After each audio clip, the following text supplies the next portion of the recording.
Hello students, how are you? So today I am discussing your third chemical reaction, that is displacement reaction. Simple definition for this is when a high reactive metal displaces low reactive metal from its solution is called displacement reaction. Simply you will understand. चलो यहाँ पर आपको बच्चों ये देखना है कि which metal can displace the potassium is the highest reactive metal in our periodic table and gold is the least reactive metal. So when we come down, potassium, sodium, calcium, magnesium, aluminium, zinc, iron, lead, copper, silver. So let us see in this experiment 1.9.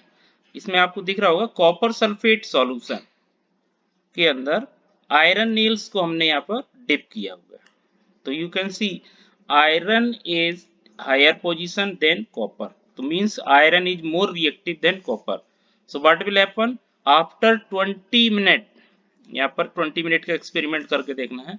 After 20 minutes your iron Niels coated with copper, उनके ऊपर copper आपका deposit हो जाएगा. जिस तरह से देखिए यहाँ पर before dipping in copper sulphate iron Niels आपको इस तरह दिखेगा. After dipping it is coated with copper and the solution before experiment blue, after that it is become colorless or greenish.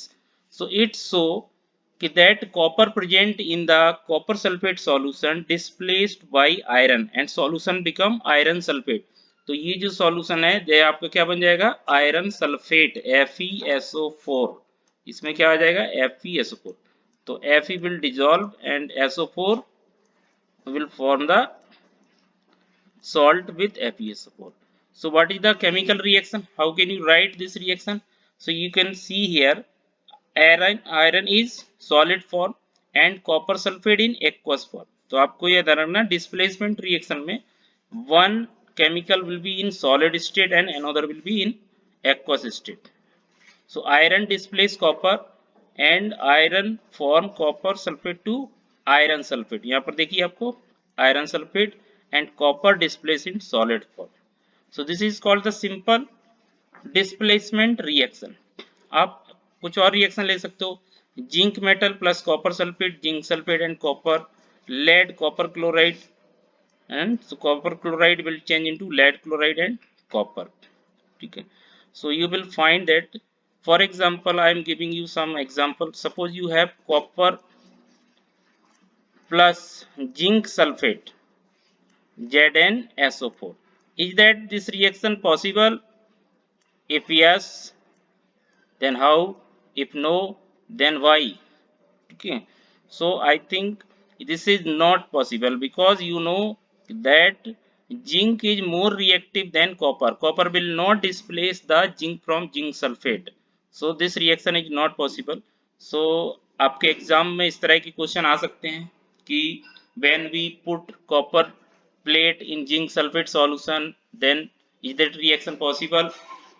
और अगर है तो आप इक्वेशन लिख के बताएंगे, अगर नहीं है तो this is called simple displacement reaction. तो डिस्प्लेसमेंट क्या हो गया when A high reactive metal displace low reactive metal from its solution is called displacement reaction. ठीक है.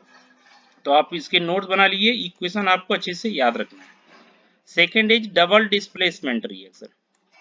Double displacement reaction it is also called as a ion exchange reaction. इसके और भी नाम है, आप नोट कर लीजिए.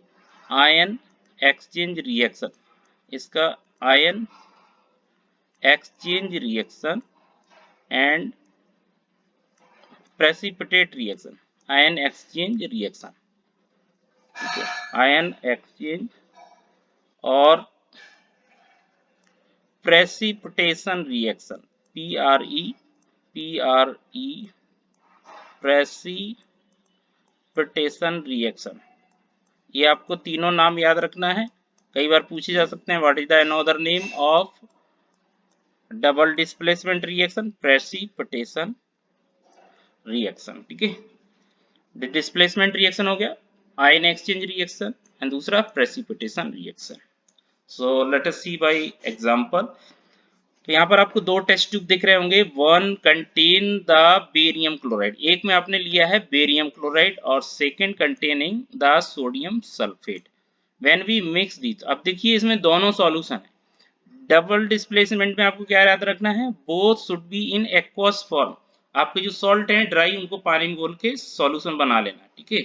अब इसकी डेफिनेशन क्या होगी, डेफिनेशन आपको सिंपली लिखना है कि when one metal exchange another metal from its solution is called double displacement, और क्या बोलेंगे, आयन एक्सचेंज मेथड और प्रेसिपिटेशन। दूसरा ये भी लिख सकते हैं कि when two metal solution react together one insoluble substance is form. अब देखिए इसमें पहचान क्या होगी कि आप दोनों सॉल्यूशन को एक्वस फॉर्म में ले रहे हैं, लेकिन when reaction takes place then it form one solid substance and another liquid. तो आपको जो सॉलिड मिलेगा दैट मींस प्रेसिपिटेशन रिएक्शन का पहचान है ये। तो identity for precipitation, the two solution convert, so sodium sulfate and barium chloride, when we mix together a white precipitate of barium sulfate will form and 2NaCl salt will remain dissolved in water. So this is called the ion exchange reaction, double displacement reaction, and second your precipitation reaction, क्योंकि यहाँ पर precipitate बना हुआ है, ठीक है। तो ऐसा होता क्यों है, बिकॉज वन मेटल आयन, देखिए यहाँ पर sodium ion exchange with chlorine ion तो NaCl, and barium ion exchange with sulphate ion तो यहाँ पर बेरियम सल्फेट बन गया। चलो another example, suppose you have lead nitrate and potassium iodide, तो what will be the reaction. चलो आप लोग लिख के बताएंगे, what is the formula for lead nitrate.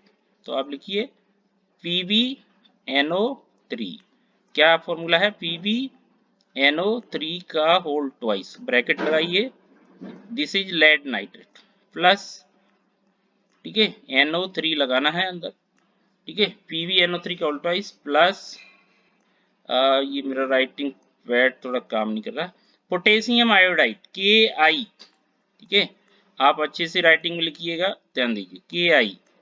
अब सपोज करो lead metal present in lead nitrate, potassium present in potassium iodide, तो एक्सचेंज कीजिए, पोटेशियम नाइट्रेट के साथ मिला दीजिए, तो यहाँ पर आप क्या मिला दीजिए, KNO3, KNO3 क्या बन जाएगा, KNO3 प्लस लेड आयोडाइड के साथ मिला दीजिए, तो PbI2, हमें पता है कि लेड का वैलेंसी 2 होता है, आयोडीन का 1, तो 2 आयोडीन यूज होंगे 1 लेड के लिए, PbI2।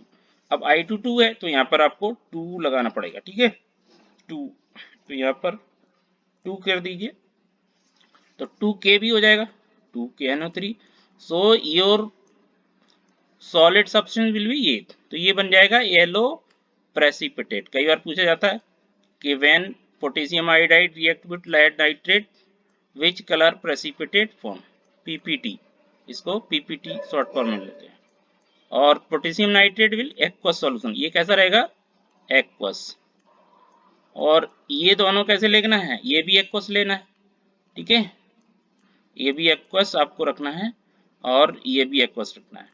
तो identity of double displacement is, तो ये दो रिएक्शन अच्छे से याद रखना है आपको फॉर योर एग्जाम, ठीक है। Next fifth chemical reaction, oxidation and reduction. तो चलो ऑक्सीडेशन रिडक्शन होता क्या है, तो सिंपली आपको अभी क्लास 10 में याद रखना है, when we add oxygen to any chemical it is called oxidation reaction. देखिए यहाँ पर कॉपर प्लस ऑक्सीजन दोनों मिलकर क्या बन रहा है, कॉपर ऑक्साइड, तो यहाँ पर oxygen is adding in copper, तो यहाँ पर किसका ऑक्सीडेशन हो रहा है, कॉपर का ऑक्सीडेशन हो रहा है, ठीक है। तो आपसे पूछा जाएगा विच इज गेटिंग ऑक्सीडाइज, तो यहाँ पर क्या हो रहा है, कॉपर। अब इसको ऑक्सीडाइज कैसे करते हैं, लैब में हम कॉपर प्लेट लेते हैं या कॉपर पाउडर लेते हैं और उसको थोड़ा सा हीट करते हैं, जैसे हीट करेंगे it convert into dark brown colour, तो कॉपर का जो रेड कलर होता है वो थोड़ा सा ब्लैकिश कलर में आ जाएगा, तो कैसा हो जाएगा, ये ब्लैक कलर में चेंज हो जाएगा, मतलब बर्न होने लगेगा, तो ब्लैक इसकी पहचान है। सो कॉपर ऑक्साइड कैसा होता है, ब्लैक होता है, ठीक है। तो यहाँ पर लिखा है कि हाइड्रोजन गैस पास, अब बोल रहे हैं किसको, अंदर, ध्यान दीजिए, व्हेन वी ऐड हाइड्रोजन, तो यहाँ पर क्या हो जाएगा, हाइड्रोजन विल एब्जॉर्ब ऑक्सीजन, तो कॉपर फिर से प्योर रेड फॉर्म में आ जाएगा और वाटर मिल जाएगा। तो दिस इज कॉल्ड रिडक्शन। तो आपको दोनों रिएक्शन मिल जाएंगे। When addition of hydrogen in a chemical is called reduction reaction. When oxygen is added in a reaction, this is called oxidation. तो ऊपर की जो रिएक्शन है वो है ऑक्सीडेशन रिएक्शन, ठीक है। ये इस रिएक्शन क्या बोलेंगे, ऑक्सीडेशन, ठीक है। और नीचे क्या हो रहा है, एडिशन आ रहा है। तो आपसे ये भी कई बार पूछा जाता है कि ये अभी क्लास 10th अभी एग्जाम में आया था कि ए मेटल विच हीट और burn with oxygen convert into a black mass, एक ब्लैक मास में कन्वर्ट हो जाता है। When we pass hydrogen gas to that black mass it again convert into red colour metal. So what are the metals, तो कौन सा metal है ये और what will be the reaction for that. तो आपको पता है कि कॉपर रेड होता है, उसको ऑक्सीजन से बर्न करेंगे, ये ब्लैक हो जाएगा कॉपर ऑक्साइड में। और जब इस ब्लैक कॉपर ऑक्साइड के अंदर हाइड्रोजन गैस को हम पास करा के हीट देते हैं तो hydrogen absorb oxygen form water and pure carbon form, ठीक है।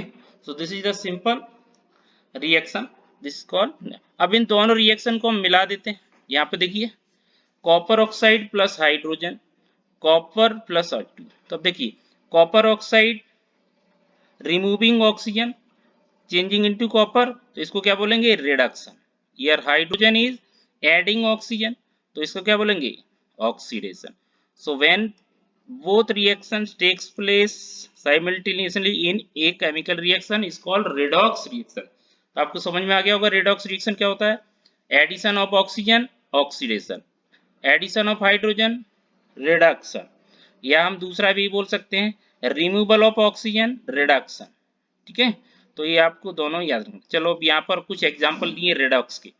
Zinc oxide converting into zinc, अब बताइए तो यहाँ पर जिंक ऑक्साइड का क्या हो रहा है, ऑक्सीडेशन या रिडक्शन।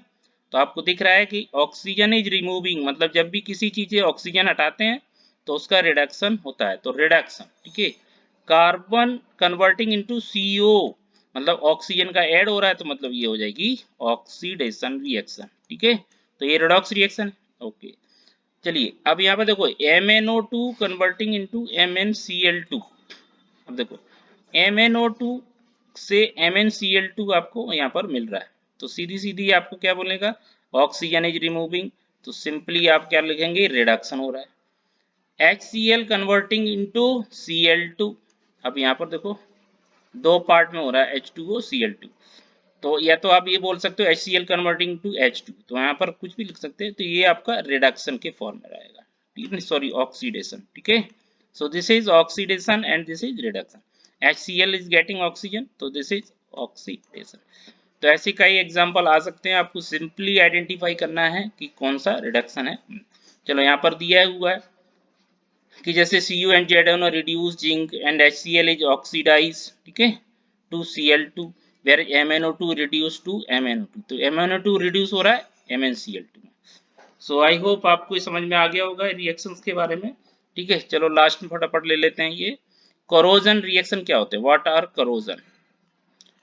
कोरोजन क्या होता है, means corrosion means rusting of the surface of any metal is called the, तो ये आपको सिंपली यहाँ पर कई तरह के एग्जाम्पल आप लिखने को मिल सकते हैं कि करोजन क्या होता है, कि the corroded surface, the process by which the surface of any metal get rusted, that is called corrosion। अब corrosion कितने टाइप का होता है, तो आपको याद रखना है आयरन का corrosion it is called red rust, इसको क्या बोलते हैं, आयरन के corrosion को क्या बोलते हैं, रेड रस्ट। corrosion का दूसरा वर्ड होता है रस्ट।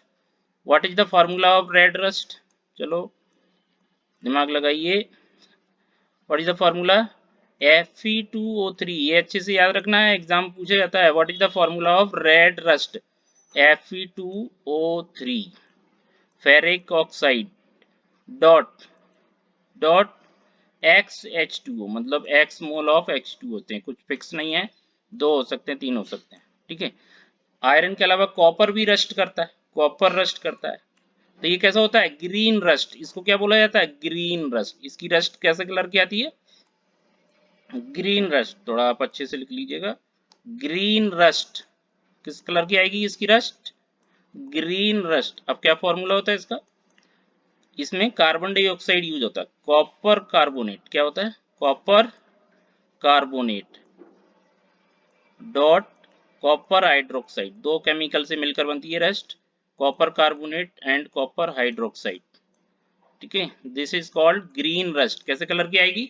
Green colour. चलो सिल्वर, सिल्वर के ऊपर ब्लैक रस्ट आती है, उसको क्या बोलते हैं? Black rust.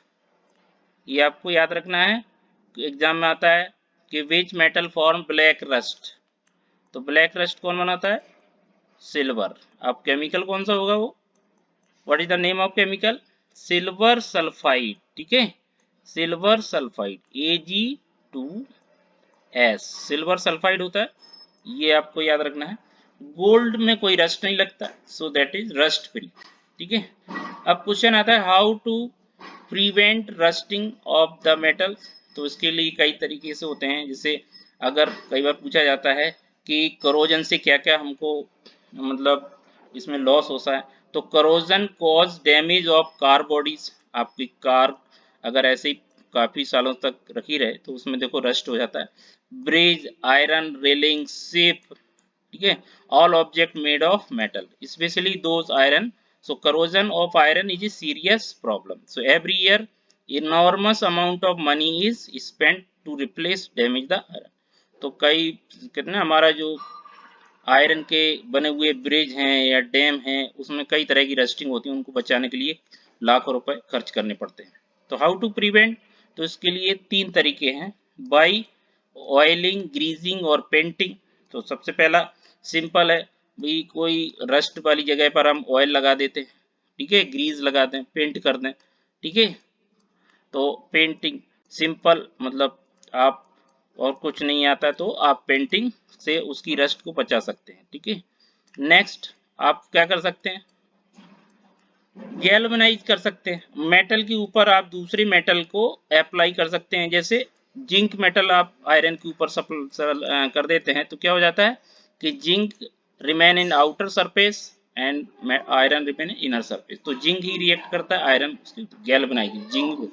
थर्ड कर सकते हैं इलेक्ट्रोप्लेटिंग, आप अपनी एक्सपेक्टेड नेचर से इलेक्ट्रोप्लेट कर सकते हैं। जैसे आप करना चाहते हैं कि आयरन के ऊपर निकेल, आजकल जो स्टेनलेस स्टील आप देखते हैं, ये क्या है? इलेक्ट्रोप्लेटिंग है। आयरन के ऊपर निकेल, क्रोमियम, आप किसी भी मेटल की आप सरफेस लगाएंगे by electricity, so that is called electroplating. Stainless steel इसका सबसे सिंपल एग्जांपल आपको याद रखना है, स्टेनलेस स्टील। ठीक है, इसके अलावा और एक्स्ट्रा आप पूछ सकते हैं बाई अलॉइंग, अगर हम अलॉय बनाते हैं तो आपको रस्ट नहीं लगेगी। अलॉय जैसे आप देखते हैं कुतुब मीनार में एक पोल लगा हुआ है, आयरन का है, लेकिन वो प्योर आयरन नहीं है, it is alloy, so it doesn't rust. काफी मतलब 500-600 ईयर बिफोर इसमें कोई रस्ट ही नहीं लगता। ठीक है, और जैसे आप देखते हैं रेलवे ट्रैक में रस्ट नहीं लगता, तो क्या होता है? वो अलॉय से मिलती है, मैंगनीज उसके अंदर मिलाया जाता है। ठीक है, चलो लास्ट हम देखते हैं रेंसिडिटी क्या होता है। रेंसिडिटी जनरली होता है ऑक्सीडेशन ऑफ फैट। जब भी हमारा फूड के अंदर कोई फैट है वो ऑक्सीडाइज हो जाता है तो इट बिकम रेंसिड, मतलब रेंसिड का मतलब होता है सड़ना, किसी चीज का खराब हो जाना। तो when fat and oil oxidise they become rancid and their smell and taste change, so this is called rancidity. जब आपके फूड का टेस्ट और स्मेल चेंज होने लगे, इसका मतलब है आपका जो ऑयल है दैट इज गेटिंग रेस्ट। ठीक है, तो उसको रोकने के लिए क्या तरीके हैं? Simply by adding antioxidant. आप देखो कुछ लोकल ऑक्सीडेंट्स हमारे पास अवेलेबल रहते हैं, सॉल्ट है ना, शुगर है, इनसे हम अगर हम चाहें तो कुछ दिनों के लिए कर सकते हैं। तो बहुत सारे तरीके हैं, जैसे फ्रिज में रखना, आपको शॉर्ट टाइम के लिए कोई चीज़ फूड को बचाना है, क्योंकि बैक्टीरिया ज़्यादा कोल्ड में ज़्यादा डेवलप नहीं हो पाते हैं। तो जो रेंसिडिटी ऑक्सीडेशन किसकी वजह से होता है? बैक्टीरिया की वजह से। तो इसको आपको प्रिवेंशन पूछ सकते हैं, तो by keeping in cool, keeping in close container, और keeping in nitrogen flush chips. जैसे चिप्स होते हैं उनके अंदर नाइट्रोजन भरा जाता है, तो ये क्या होता है? नाइट्रोजन बैक्टीरिया को डेवलप नहीं होने दे रहा। ठीक है, और बाई एडिंग एंटीऑक्सीडेंट जैसे मिथाइल बेंजोएट, फिनाइल बेंजोएट, इस तरह से आप रख सकते हैं। ठीक, सो चलो अब फटाफट ये कुछ रिएक्शन है देख लेते हैं। Why does the colour of copper sulphate change when iron nail dip in. तो आपको क्या याद करना है, because iron is more reactive than copper sulphate, therefore copper sulphate change into iron sulphates, therefore its colour change. तो आपको यहाँ पर एक रिएक्शन लिख देनी है, ठीक है, वो आपको देख के लिख दीजिएगा। Give example double displacement reaction activity 1.10। Already हम लिख रखी है 1.10 में क्या है, lead nitrate plus potassium iodide, आपको खुद लिखना है, लिख लीजिएगा। Identify the substance oxidise and substance reduce. अब देखो Na plus O2 2Na2, Na से Na2 बन रहा है तो इसको क्या बोलेंगे, ऑक्सीडेशन हो रहा है भाई, ठीक है। O2 से Na2 हो रहा है मतलब ऑक्सीजन का क्या हो रहा है, रिडक्शन हो रहा है। सिंपल आपको यहाँ पर रिडक्शन देना है, एक का ऑक्सीडेशन दूसरे का ऑटोमेटिकली रिडक्शन। CuO से Cu बन रहा है, इसका क्या बोलेंगे, रिडक्शन, रिडक्शन हो रहा है। और H2 से H2O बन रहा है तो ये क्या हो जाएगा, ऑक्सीडेशन हो रहा है, ठीक है। So children, I hope we have completed this chapter. Next I will do the exercise of this chapter. After this we will discuss some important question also on this chapter. So okay, till then, bye, see you, take care.